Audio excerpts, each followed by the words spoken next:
Salam kebajikan, Rahayu, Swastiastu, Namo Buddhaya. Namo Buddhaya. Terima kasih dan penghargaan yang tak terhingga kepada Pak Nugroho yang telah menyampaikan saat itu menghubungi saya untuk ikut bergabung. Dan ini bagi saya adalah satu keberkahan bisa turut tatap muka walaupun dengan online dalam kondisi yang telah disampaikan tadi yaitu pandemi corona.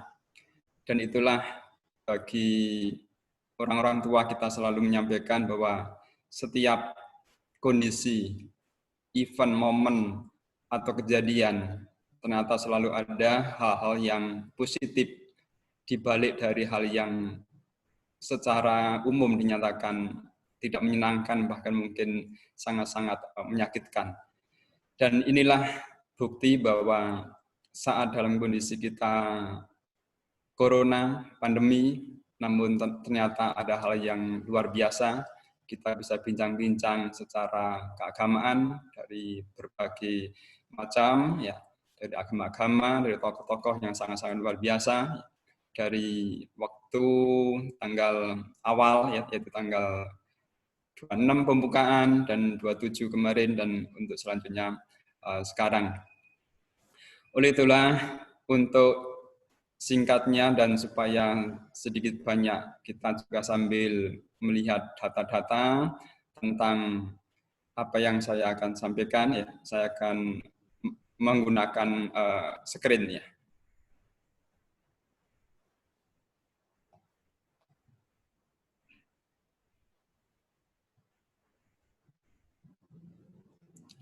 Ya, baik.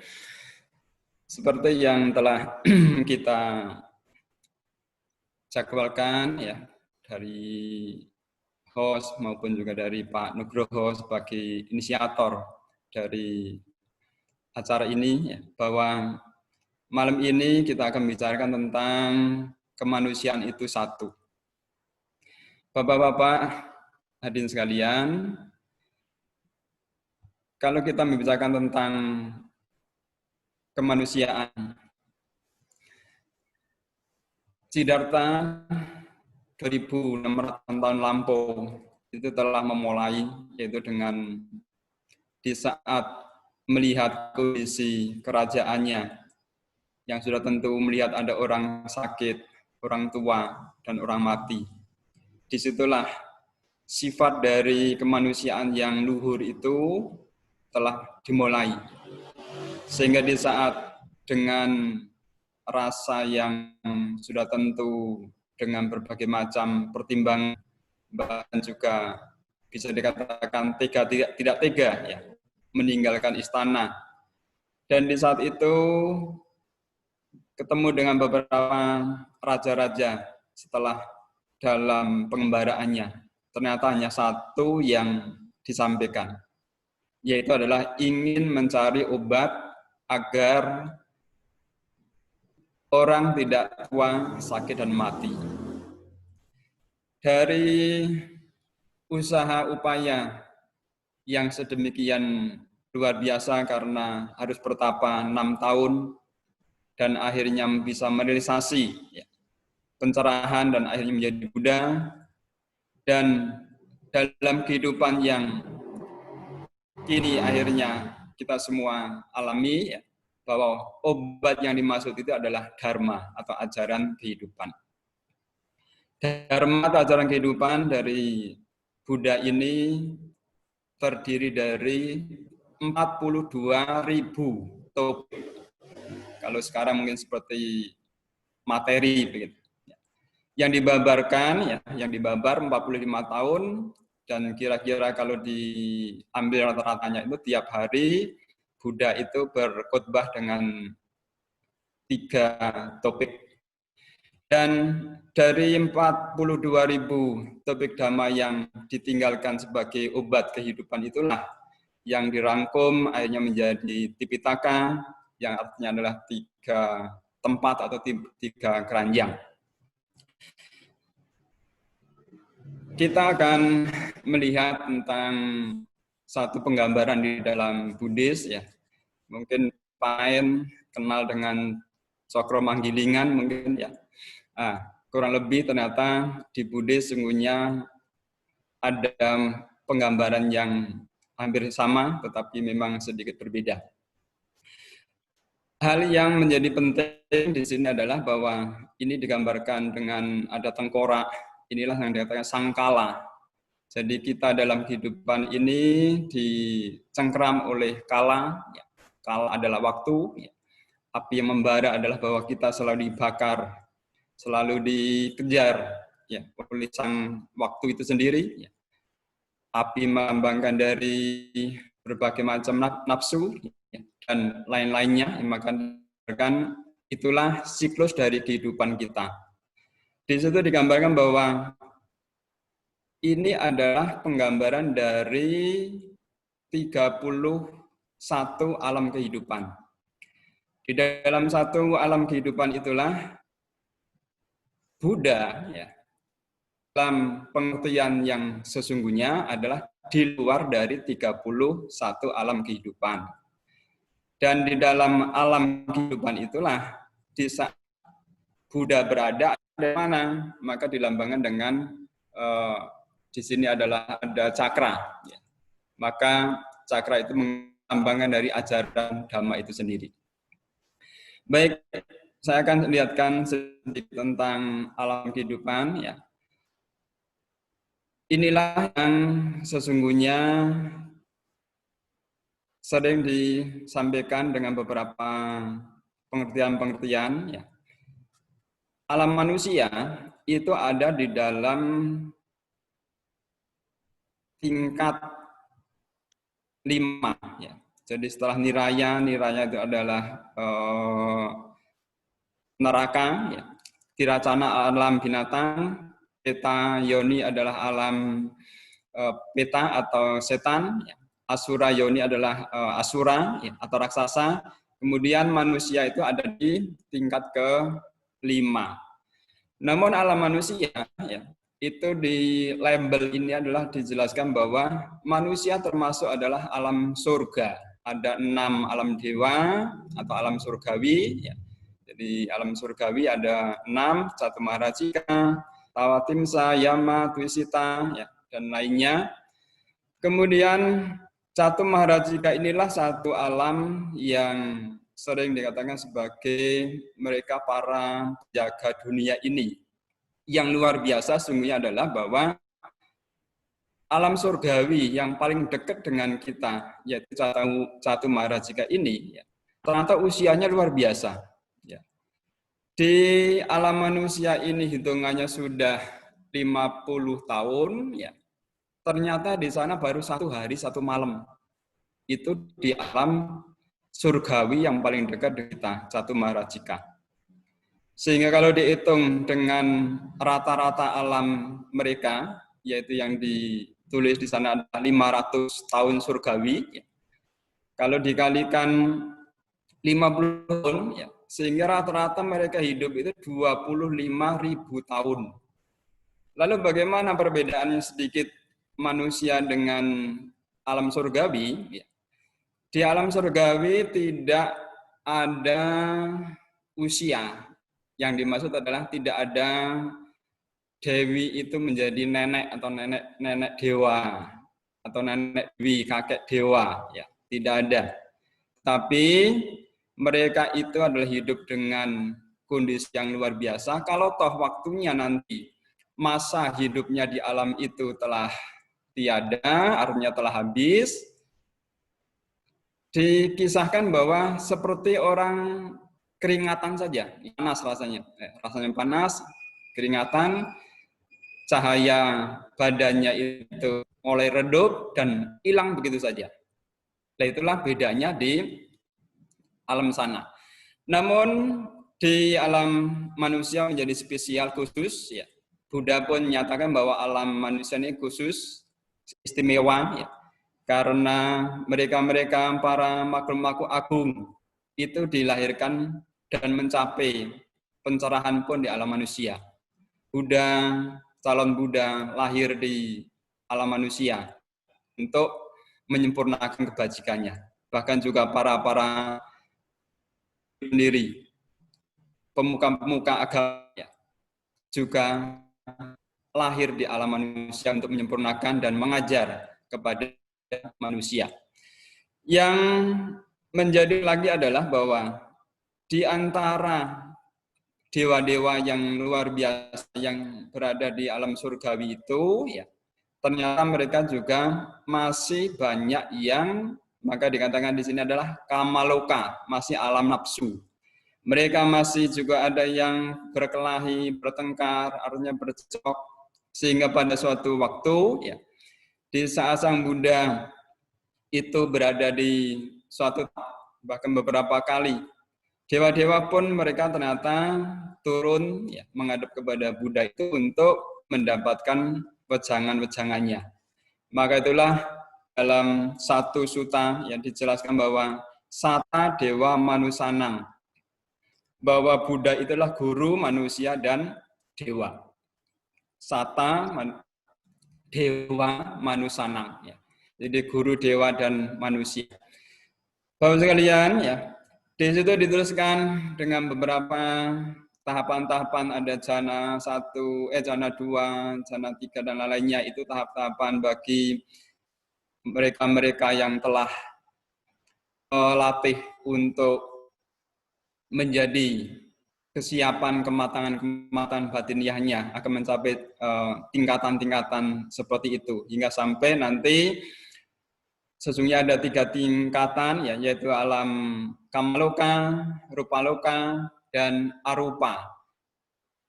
Rupaloka adalah mereka walaupun tingkatannya sudah sangat tinggi, ya, karena mereka tinggal dengan cahaya yang luar biasa, bahkan usianya juga sangat luar biasa, namun ternyata mereka masih mempunyai fisik berupa cahaya.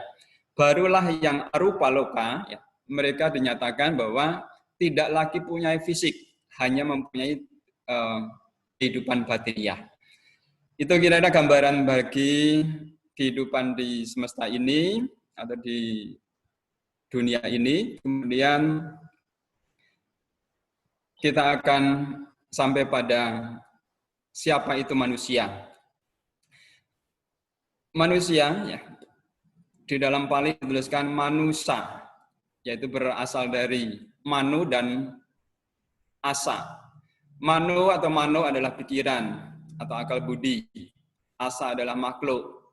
Bahwa manusia adalah makhluk yang memiliki pikiran, akal budi, ya, yang istimewa. Lalu siapakah atau seperti apa sungguhnya kondisi yang dimaksud manusia itu atau makhluk hidup, ya? Terdiri dari 2 unsur besar, yaitu batin atau pikiran, bahwa batin atau pikiran itu juga mempunyai 4 unsur, adanya kesadaran, adanya ingatan, adanya perasaan, adanya bentuk-bentuk pikiran. Itulah yang disebut dengan batin, bahwa 4 unsur itulah yang mewakili sebagai yang juga sering dikatakan sebagai roh atau jiwa dan lainnya. Kemudian badan jasmani juga terdiri dari 4 unsur, yaitu unsur tanah, unsur api, unsur udara, dan unsur air. Dan itulah yang sering bagi kita sebagai bangsa Indonesia sering menyatakan atau mengucapkan saudara. Artinya bahwa kita ini adalah menghirup dengan satu udara, maka menjadi saudara. Tidak akan, bahkan keberadaan kita pun adalah semua mempunyai satu unsur, yaitu udara.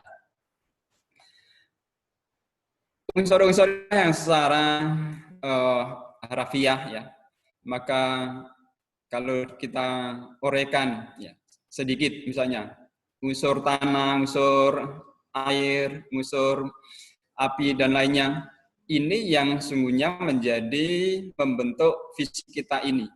Sehingga di antaranya yang paling gampang di dalam Buddhis dijelaskan bagaimana untuk menyempurnakan fisik dikalanya nanti telah tidak berfungsi, juga bisa melalui 4 cara. Dimakan bisa, karena fisik kita ini mempunyai unsur tanah. Dilarutkan, ya, Di beberapa di India masih ada, bahkan mungkin belum lama ini kita juga melihat bahwa ada orang yang meninggal karena di tengah lautan sehingga langsung ditenggelamkan, bisa disempurnakan dengan demikian. Kemudian unsur api yang sekarang sudah sangat populer di negara-negara manapun, ya, di Indonesia sangat banyak, yaitu adalah diperagukan. Karena kita ada unsur api di dalam tubuh kita, maka bisa sempurna dengan api. Kemudian dengan udara, ya, dengan udara. Mungkin bagi kita di Indonesia ada 2 tempat, yaitu di Toraja dan juga di Bali, Trunyan. Ya. Itulah cara mereka juga menyempurnakan fisik itu untuk menjadi menyatu dengan unsurnya. Nah, ini hanya bagian sedikit, artinya bahwa unsur-unsur ini memberikan kemanfaatan sudah tentu, ya, karena dengan adanya unsur-unsur inilah yang mengkondisikan akhirnya kita seperti sekarang ini, terbentuknya jasmani. Kemudian unsur batin, ya, batin, yaitu adanya perasaan, bedana. Perasaan itu meliputi 3, yaitu adalah di saat kita senang, damai, bahagia, menderita atau sakit, dan netral. Kemudian ingatan yang sudah tentu, yang akhirnya bisa dicerap dan lainnya melalui, baik itu melalui panca indera, 6 indera. Kemudian bentukan pikiran, sangkara, yaitu adalah kemunculan seperti kita ide, kemudian di saat kita hening muncul ketenangan dan lain-lainnya, itulah bentuk pikiran. Kemudian kesadaran inilah sungguhnya menjadi motor, menjadi barometernya. Karena di saat kesadaran yang kuat, maka di dalam meditasi misalnya, ya, keheningan, yang fungsi penuh adalah sungguhnya kesadaran.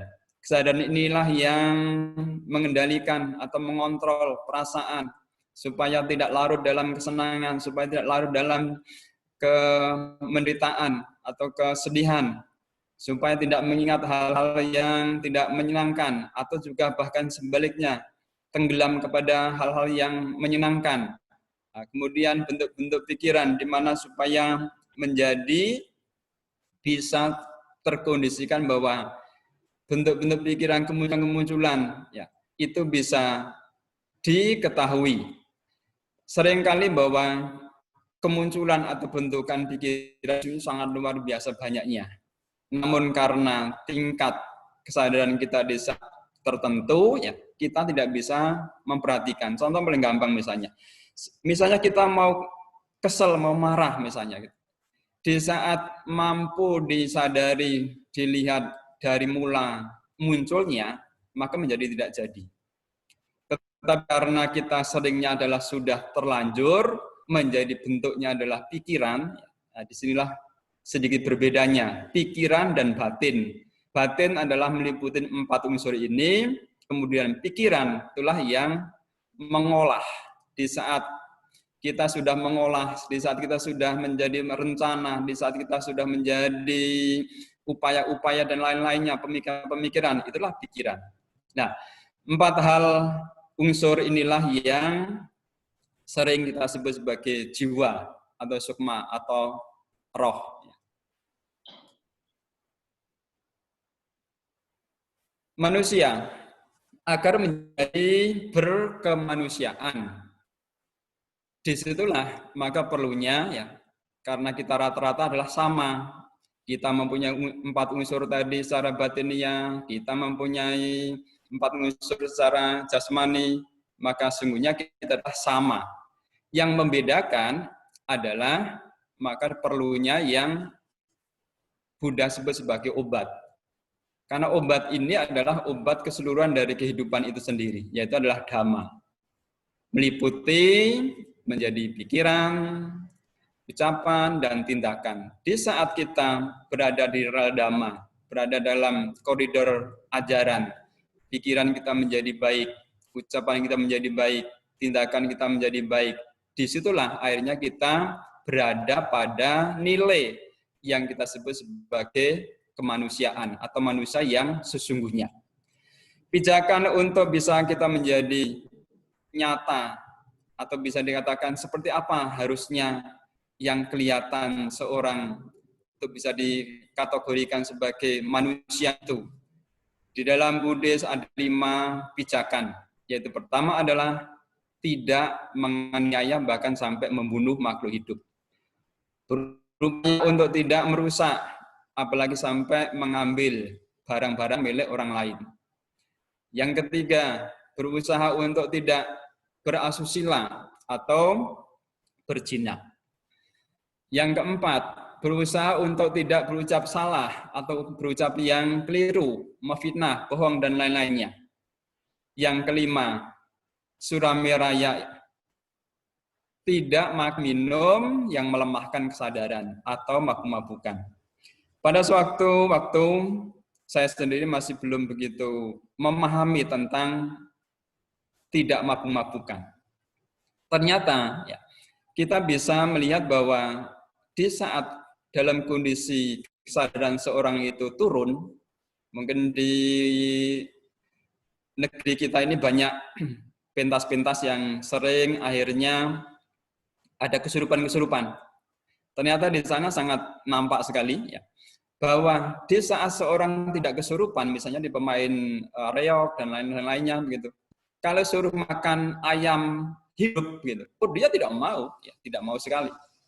Tapi di saat kesurupan, ternyata ada ayam hidup di sampingnya bisa langsung disaut atau diambil, dimakan.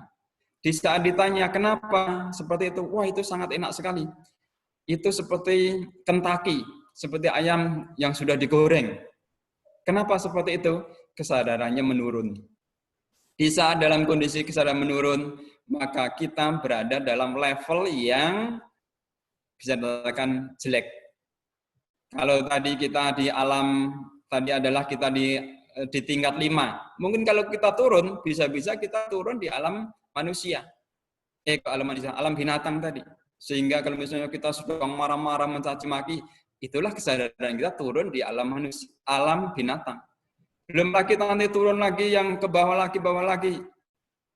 Dikala kesadaran kita sedang down, turun, maka seperti kembali ke alam-alamnya, alam mereka, alam binatang, alam raksasa, alam peta atau setan.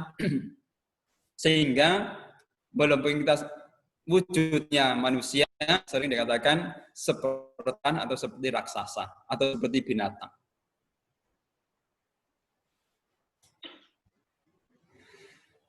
Dengan 5 praktik luhur, itulah yang mengarahkan batin seseorang, batin kita menjadi jernih, bersih.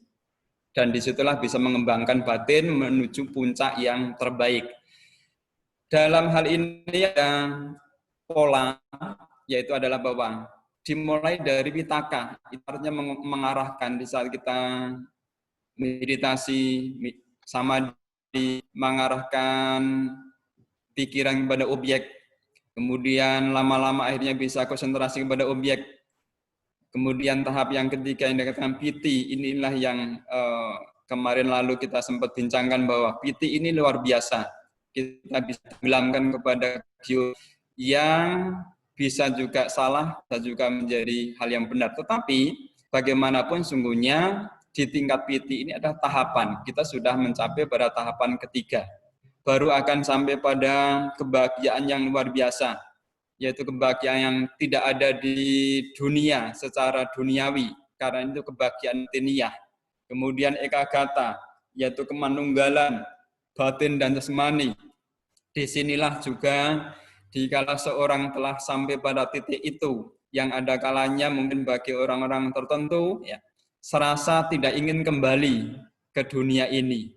Tetapi kembali lagi bahwa bagi orang bijaksana itu semua adalah bagian dari siklus-siklus kondisi batin yang sudah tentu akan memberikan pemahaman, memberikan ketegaran, bahkan juga akhirnya adalah kebijaksanaan itu sendiri. Kejernihan batin menjadi kita mengerti, ya, memahami tentang kehidupan itu sendiri. Ya. Dalam hakikat kehidupan sungguhnya kita ini dicengkeram oleh 3 hal, yaitu anicca yang ada perubahan, dukkha yang artinya tidak bertahan atau derita, anatta yaitu bahwa dalam kehidupan ini tidak ada inti, tidak ada hal yang menjadi yang dinyatakan sebagai utamanya. Karena secara batiniah tadi, ternyata di dalam batiniah ada 4 unsur itu. Di dalam jasmani apalagi, hanya ada 4 unsur itu juga pula. Nah, dari pemahaman-pemahaman itulah yang akhirnya menjadikan kita bisa mengerti, memahami bahwa Tuhan, pemahaman Tuhan dalam Buddhis, maka dinyatakan sebagai asangkata, yang artinya tak terkondisikan. Kalau tadi di saat tahap kemanunggalan, di saat itu pula sudah bisa merasakan bagaimana di saat dalam kondisi tidak terkondisikan, tidak terombang-ambing dengan berbagai macam hal-hal yang di duniawi, itu pun sudah sedemikian rupa kebahagiaan yang tak terhingga. Apalagi untuk sampai pada titik pemahaman tentang ketuhanan itu sendiri. Di dalam Buddhis, Tuhan itu dinyatakan sebagai tak terkondisikan. Tan kena kinoyo opo, tidak dapat digambarkan, tidak dapat divisualisasikan. Pangejawantahan Tuhan dalam kehidupan ada dalam panca niyama dhamma, yaitu adalah 5 hukum yang ada di semesta ini. Ada hukum yang terkait dengan hukum musim, yang terkait dengan semesta ini sendiri. Fisikal inorganik, terjadinya gejala angin, hujan, dan lain-lainnya, itu berada dalam hukum ini, yaitu utu niyama. Kemudian bija niyama. Jadi untuk kita bisa menyelaraskan, memahami tentang berlakunya Tuhan itu sendiri, berada dalam 5 hukum ini. Sebagai makhluk hidup, itu ada yang ketiga, yaitu adalah kama niyama, hukum perbuatan. Siapa yang melakukan, tidak akan pernah akan lepas dari buah-buahnya. Kemudian dhamma niyama, yaitu terkait dengan fenomena alam yang luar biasa, yang sesungguhnya ini terkait dengan spiritual. Contoh di saat Bodhisattva lahir, Bodhisattva mencapai pencerahan, terjadi gempa, terjadi getaran, bumi ini bergetar, itu karena tingkat-tingkat spiritual. Kemudian cita niyama, kalau kita sering mendengar tentang kekuatan-kekuatan batin, zaman dulu mungkin sangat banyak sekali tentang kekuatan batin. Ada seorang yang bisa membaca pikiran orang lain dan lain-lainnya, kekuatan batin itu ada dalam hukum ini, yaitu cita. Cita artinya adalah pikiran. Nah, Bapak sekalian, penggambaran inilah yang sungguhnya masuk pada di saat kita bagaimana menyelami, memahami tentang hukum-hukum Tuhan, sehingga di saat ada hal yang misalnya terjadi, karena kelima hukum ini bukan berarti berdiri sendiri-sendiri. Contoh tentang musim, kita selalu sebagai manusia akan kena. Apalagi bija niyama tentang tumbuh-tumbuhan, kita juga saling terkait. Kemudian kama niyama pasti, setiap orang sama makhluk hidup. Kemudian dhamma niyama, dikala seorang mencapai tataran tertentu, akan sampai pada titik itu. Cita niyama sungguhnya hampir setiap waktu, karena bentuknya adalah kekuatan atau power dari pikiran. Sekarang banyak sekali mereka-mereka dengan pola-pola untuk bisa memunculkan energi pikiran itu bisa mempengaruhi, bahkan bisa digunakan untuk hal yang lain. Kemudian Dari kemanusiaan yang kita angkat ini adalah ada satu sabda Buddha ya, yang menyatakan mata yantani ya putang ayusa eka putang manurake ewampi sababutesu mana sambawa apa yamanan. Seperti bagikan seorang ibu memperlukan jiwa melindungi anak tunggalnya. Demikianlah ya, demikian semua makhluk kembang pikiran cinta kasihnya itu tanpa batas. Bisa seorang pada titik itu, maka melihat semua makhluk itu, semua orang, ya, semua yang ada di sekitar kita, ya, itu seperti kita melindungi ya, anak tunggalnya. Yang sudah tentu bagi Bapak sekalian yang mempunyai anak ya, sedemikian rupa, ingin sekali anaknya itu tidak akan menjadi celaka dan lainnya. Nah itulah sifat kemanusiaan yang akan hadir jikala kita mempunyai pijakan-pijakan yang benar. Yang terakhir adalah sabe sata bhavantu sutata, satu ungkapan yang selalu menjadi akhir bahkan menjadi harapan setiap waktu, setiap saat di saat kami umat Buddha, apakah habis berdoa, apakah juga dalam kegiatan-kegiatan ritual, ya, sabe sata bhavantu sukitata. Kita selalu menyampaikan, memberikan pengharapan agar semua makhluk selalu berbahagia. Itulah Bapak sekalian kiranya dari saya secara pendek, moga menjadi dasar dari kita semua untuk senantiasa berdialog, berdiskusi, sumbangsih yang kecil ini, mudah-mudahan kita juga bisa mendapatkan pencerahan, bahkan untuk saya sendiri pula. Terima kasih, selamat malam.